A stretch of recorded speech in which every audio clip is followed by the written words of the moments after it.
some think that these environmental problems are too big for individuals to be solved, while others think that governments cannot solve these environmental problems unless individuals take some action.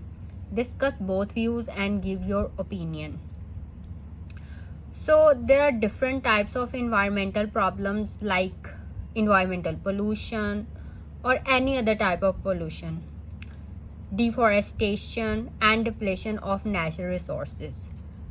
So while paraphrasing in introduction, instead of repeating just this word environmental problems, we have also written the problems, the name of the problems. So this is the way of paraphrasing. आपने सिर्फ जो ये statement है इसको exact copy paste नहीं करना और ना ही इसके वर्ड्स को रिपीट करना in introduction, body paragraphs and conclusion. You have to use synonyms and topic related vocabulary words. These are topic related vocabulary words. Okay, so environmental problems जो हमने mention की हैं, these are pollution, deforestation and depletion of natural resources. And for this word environmental problems, you can also write this word environmental issues, and you can also write serious environmental issues. ये collocations होती हैं कि आप words add करके एक new word बना देते हैं. तो environmental pollution, environmental problems and environmental issues both are synonyms, they have the same meaning. And serious environmental issues like soil erosion and salinity. So first body paragraph में इस तरह से इस वर्ड को यूज किया गया, टॉपिक रिलेटेड वोकैबुलरी वर्ड, और you can say synonym use करके. And you can also use these words environmental concerns, environmental challenges, ecological problems, ecological issues. इनका भी वही मीनिंग है जो इस वर्ड का मीनिंग है, क्योंकि ये जो टॉपिक है ये रिलेटेड है इन्वायरमेंटल प्रॉब्लम से रिलेटेड. सो आपको यही वर्ड यूज नहीं करना कि आप इंट्रोडक्शन में भी यूज़ करें, देन बॉडी पैराग्राफ्स में भी, एंड कंक्लूजन में आपको डिफरेंट वर्ड्स यूज़ करने हैं जो कि इस टॉपिक से रिलेटेड हो और उनका सेम मीनिंग हो as this word. So environmental concerns, environmental challenges, ecological problems, ecological issues. And अब इस ऐसे में ये बात हो रही है कि गवर्नमेंट का सिर्फ काम नहीं है इन्वायरमेंटल प्रॉब्लम को सॉल्व करना. जब तक जो हम इंडिविजुअल्स जो हैं वो एक्शन नहीं लेते तब तक गवर्नमेंट भी नहीं कुछ कर सकती. सो इसको हमने कैसे पैराफ्रेज किया इंट्रोडक्शन में. Look at the introduction. It is true that are small individual actions. अब हमने वर्ड ऐड कर दिया है स्मॉल, और इंडिविजुअल्स टेक सम एक्शन, तो इंडिविजुअल एक्शन का वर्ड हमने लेके तो स्मॉल सा ऐड करके तो हमने ये एक वर्ड बना दिया. इस तरह से हम एग्जामिनर को शो कर सकते हैं कि हम जो है वो डिफरेंट वेज में इन वर्ड्स को यूज़ करके, मतलब इस तरह से आप रेंज शो करते हैं.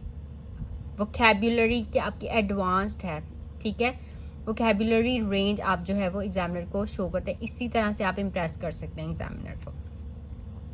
It is true that our small individual actions often seem insignificant compared to the scale and complexity of global environmental problems. So we have added this word global with this word environmental problems, global environmental problems, and scale and complexity of global environmental problems. कितना beautifully paraphrase हुआ है इधर introduction.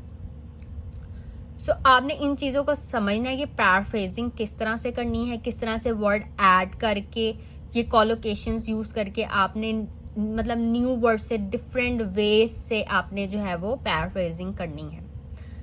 सो ये मैं आपको पहले ही बता चुकी हूँ कि ये जो इन्वायरमेंटल प्रॉब्लम्स को देन मेंशन किया. That is why some people hold the opinion that individual action can do nothing. ठीक है, यहाँ पे हमने स्मॉल इंडिविजुअल एक्शन यूज किया, फिर हमने लिखा individual action can do nothing. Others say that governments can do something only if some action is taken by individuals. Some action taken by individuals. ठीक है, एक्टिव पैसिव मतलब इसको subject और object को चेंज कर दिया. देन हमने यहाँ पे लिखा है फर्स्ट बॉडी पैराग्राफ में, there are many reasons why some people say that people can not do anything for the environment at the individual level. The first reason is the lack of professional knowledge needed to cope with serious environmental issues like soil erosion and salinity. So this is the one view. ये discussion ऐसे है first body paragraph में. अब हम first जो है वो view को डिस्कस कर रहे हैं कि कुछ जो चीज़ें हैं वो इंडिविजुअल्स के हाथ में नहीं है, उनके लिए इम्पॉसिबल है कोई एक्शन लेना. ये जो काम है ये इन्हीं के हैं, गवर्नमेंट के हैं. Okay, so environmental emergency or accident happens such as an oil spill near the borderline which would necessitate government or even international coordination. ये फर्स्ट व्यू है कि गवर्नमेंट कुछ काम जो है वो गवर्नमेंट ही कर सकती है. सेकेंड व्यू में हम क्या अदर हैं do say that even governments can not do anything unless individuals cooperate give the reason as follows.